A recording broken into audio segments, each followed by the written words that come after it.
পবিত্র কোরআনে এমন কিছু আয়াত রয়েছে যেগুলো আমাদেরকে জীবনের বাস্তবতা মনে করিয়ে দেয়। কিছু আয়াত রয়েছে যা আমাদেরকে চোখে আঙুল দিয়ে দেখিয়ে দেয় আমরা কিভাবে নিজেরাই নিজেদের জীবনটাকে কষ্টের মধ্যে ফেলে দেই। আর কিছু আয়াত রয়েছে যা আমাদেরকে জীবনের সব দুঃখ কষ্ট ভয় হাসি মুখে পার করার শক্তি যোগায়। এরকম একটি আয়াত হলো সূরা আল বাকারার 155 নম্বর আয়াতটি। এই আয়াতে আল্লাহ রাব্বুল আলামিন বলেন, আমি অবশ্যই তোমাদেরকে কিছু না কিছু দিয়ে পরীক্ষায় ফেলবই। মাঝে মধ্যে তোমাদেরকে পরীক্ষায় ফেলব বিপদের আতঙ্ক, ক্ষুধার কষ্ট দিয়ে, সম্পদ জীবন পণ্য ফল ফসল হারানোর মধ্য দিয়ে। আর যারা কষ্টের মধ্যেও ধৈর্য নিষ্ঠার সাথে চেষ্টা করে তাদেরকে সুখবর দাও, আমি অবশ্যই তোমাদেরকে কিছু না কিছু দিয়ে পরীক্ষায় ফেলবই। এই অংশে আল্লাহ তাআলা বলেছেন, আল্লাহ তাআলা আমাদেরকে এই দুনিয়াতে কিছু না কিছু দিয়ে পরীক্ষা নেবেনই নেবেন, এ ব্যাপারে কোনো সন্দেহ নেই। তিনি আরবিতে 2 বার জোর দিয়ে এই কথা বলেছেন। কারো বেলায় সেই পরীক্ষা হয়তো চাকরি হারিয়ে ফেলে অভাবে কষ্টে জীবন পার করা, কারো বেলায় হয়তো বাবা মা স্বামী স্ত্রী সন্তানদের জটিল অসুখের চিকিৎসায় দিনরাত সংগ্রাম করা, কারো বেলায় হয়তো নিজেরই নানা ধরনের জটিল অসুখ, কারো বেলায় আবার জমি জমা সম্পত্তি নিয়ে আত্মীয় স্বজনদের সাথে শত্রুতা, শ্বশুর শাশুড়ির অত্যাচার, দুশ্চরিত্র স্বামী, পরপুরুষে আসক্ত স্ত্রী, ড্রাগে আসক্ত ছেলে, পরিবারের মুখে কালিমা লেপে দেওয়া মেয়ে। কোনো না কোনো সমস্যায় আমরা পড়বই। এই সমস্যাগুলো হচ্ছে আমাদের জন্য পরীক্ষা। পৃথিবীতে আমরা এসেছি পরীক্ষা দিতে। এই হচ্ছে জীবনের সবচেয়ে বড় বাস্তবতা। Hindi serial, music, video game, রং বেরঙের পানীয়, হাজারো বিনোদন সবসময় আমাদেরকে চেষ্টা করে এই বাস্তবতাকে ভুলিয়ে দিতে। আমরা নিজেদেরকে প্রতিদিন নানা ধরনের বিনোদনে বোধ করে রেখে জীবনের কষ্ট ভুলে থাকার চেষ্টা করি।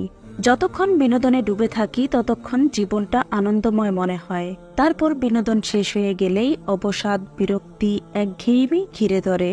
ধীরে ধীরে এক সময় আমরা জীবনের প্রতি ক্ষুব্ধ হয়ে উঠি। কেন আমার নেই কিন্তু ওর আছে? কেন আমারই বেলায় এরকম হয়, অন্যের কেন এরকম হয় না?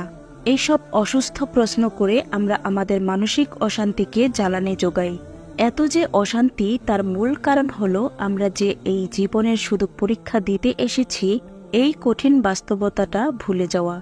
মাঝে মধ্যে তোমাদেরকে বিপদের আতঙ্ক, ক্ষুধার কষ্ট দিয়ে, জান মাল ফসল হারানোর মধ্য দিয়ে।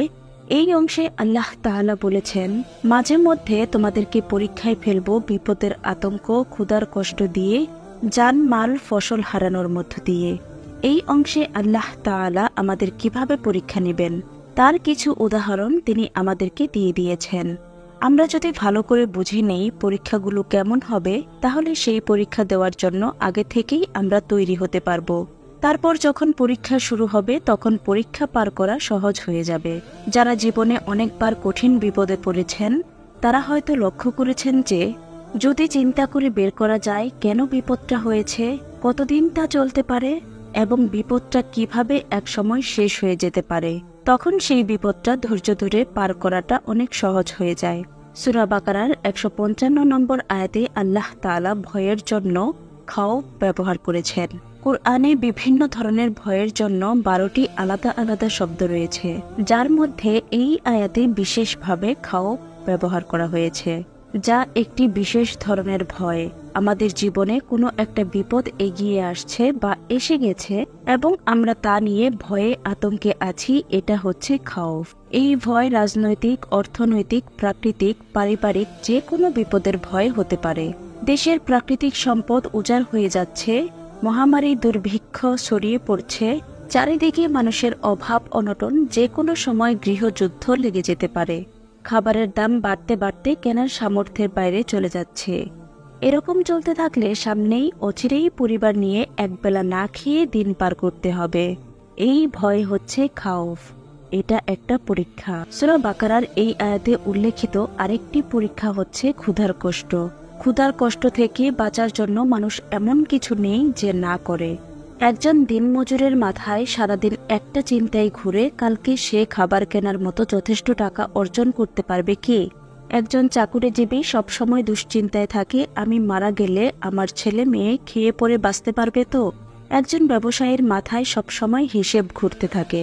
ব্যবসায় কতটা পর্যন্ত লোকসান হলে না খেয়ে পথে বসতে হবে না। সকালে ঘুমের থেকে উঠে মাথায় চিন্তা আসে নাস্তায় কি খাবো, যা খেয়ে দুপুর পর্যন্ত ক্ষুধার কষ্ট লাগবে না। দুপুরে খাওয়ার সময় মাথায় চিন্তা আসে কত খেলে আর বিকেলে ক্ষুধার কষ্ট করতে হবে না, একবারে রাত পর্যন্ত থাকা যাবে। রাতে খাওয়ার সময় হিসেব চলে ফজরের সময় উঠলে আবার ক্ষুধা লেগে যাবে না তো। যারা জীবনে এক সময় অনেক অভাবে পার করেছেন, প্রতিটি দিন সংগ্রাম করতেন কিভাবে মাস চলবে, কিভাবে বাচ্চাদের খাওয়াবেন, তারা যখন এক সময় গিয়ে সচ্ছল হন, তারপরেও তাদের অনেকের ভেতরে আবার অভাবের জীবনে ফিরে যাওয়ার আতঙ্ক চলে যায় না। ব্যাংক ব্যালেন্সে একটা শূন্য কমে গেলে বুক ধড়ফড় শুরু হয়ে যায়। কোনো এক মাসে আয় একটু কম হলে আতঙ্ক শুরু হয়ে যায়। যদিও তাদের খাওয়া পড়ার সমস্যা হয় না, আল্লাহ তাদেরকে কয়েক মাস বা বছর স্বাচ্ছন্দ্যে চলার মতো যথেষ্ট সম্পদ দিয়ে রেখেছেন। তারপরেও তাদের ভেতরে আগের সেই অভাবী জীবনের দুঃস্বপ্ন কাটে না। তারা চেষ্টা করলেও আল্লাহর প্রতি পুরোপুরি কৃতজ্ঞ হয়ে মন থেকে অশান্তি দূর করে শান্তির সাথে জীবন পার করতে পারে না। ক্ষুধার কষ্ট, অভাবের জীবনের ভয় তাদেরকে সারা জীবন তাড়িয়ে বেড়ায়। আরেকটি ব্যাপার লক্ষণীয়, ভয় এবং ক্ষুধা এই দুটির মধ্যে একটি সাধারণ ব্যাপার রয়েছে, তা হলো অনিশ্চয়তা। মানুষ নিশ্চয়তা অর্জনের জন্য পাগল, সবসময় চেষ্টা করে কিভাবে বেতনের নিশ্চয়তা, সমাজে স্ট্যাটাসের নিশ্চয়তা, ভাড়া বাড়ি ছেড়ে নিজের বাড়ির নিশ্চয়তা, নিরাপদে রাস্তায় চলার জন্য গাড়ির নিশ্চয়তা, লোন শোধ করার জন্য নিয়মিত আয়ের নিশ্চয়তা।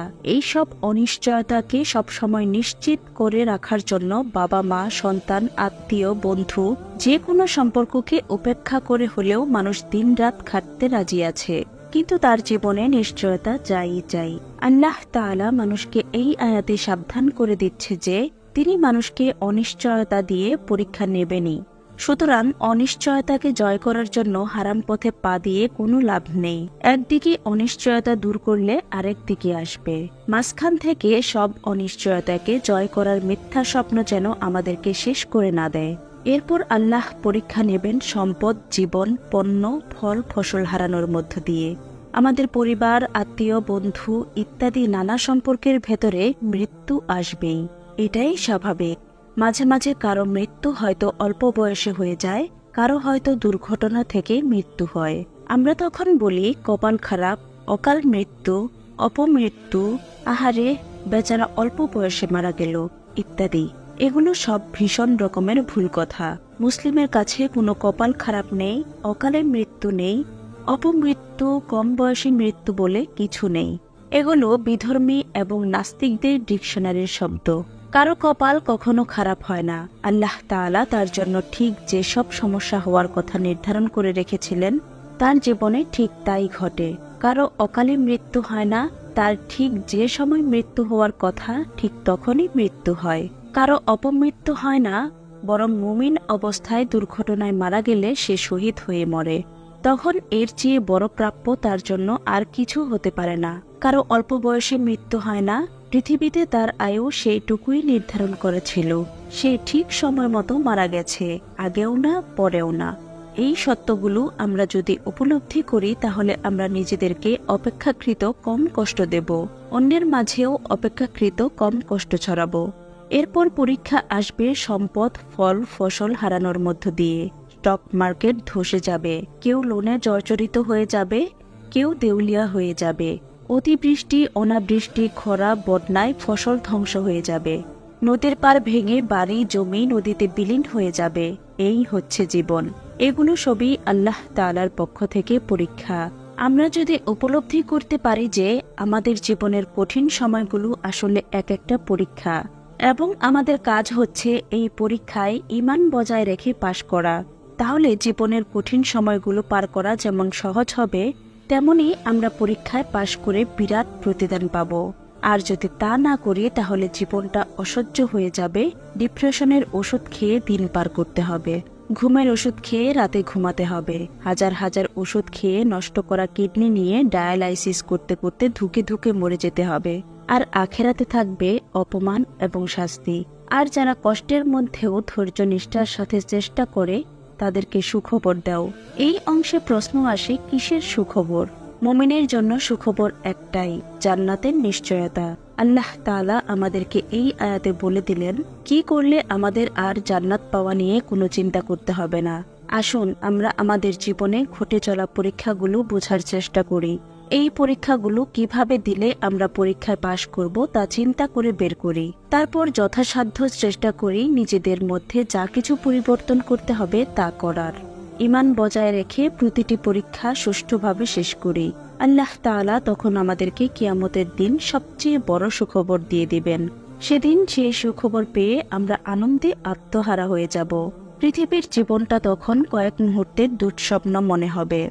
জান্নাতের সুখবর পেয়ে মুহূর্তের মধ্যেই আমরা ভুলে যাব পৃথিবীতে কত কষ্ট, কত সংগ্রাম করেছিলাম, কত দুঃখ পেয়েছিলাম। সামনে যে এক নতুন অনন্ত জীবন শুরু হবে, শুধুই আনন্দ, সুখ, হাসি, তৃপ্তির জীবন। সেই জীবন নিয়ে আমরা তখন পুরোপুরি ব্যস্ত হয়ে যাব। কখন জান্নাতে গিয়ে আল্লাহ তাআলার সাথে দেখা হবে, তার কথা প্রথমবারের মতো নিজের কানে শুনতে পাবো। তার সাথে মন উজাড় করে কথা বলতে পারবো। সেই তীব্র আনন্দে আমরা বাকি সবকিছু ভুলে যাব। এর পরের আয়াতে আল্লাহ তাআলা আমাদেরকে জানাবেন এই সুখবর যারা পাবে তারা কেমন মানুষ। তারা কোনো সাধারণ মানুষ নয়, তারা প্রচন্ড রকমের ধৈর্যশীল। কুরআনের শিক্ষাকে তারা তাদের কথা, কাজ, চিন্তায় আত্মস্থ করে ফেলেছেন। জীবনের বাস্তবতা কি, বিপদ কেন আসে, কিভাবে আসে, তারা তা খুব ভালোভাবেই উপলব্ধি করেন। কোনো ধরনের বিপদ তাদেরকে তাদের ইস্পাত দৃঢ় ঈমান থেকে টলাতে পারে না। মহান আল্লাহ রাব্বুল আলামিন আমাদের সবাইকে বুঝার তৌফিক দান করুন। আমিন।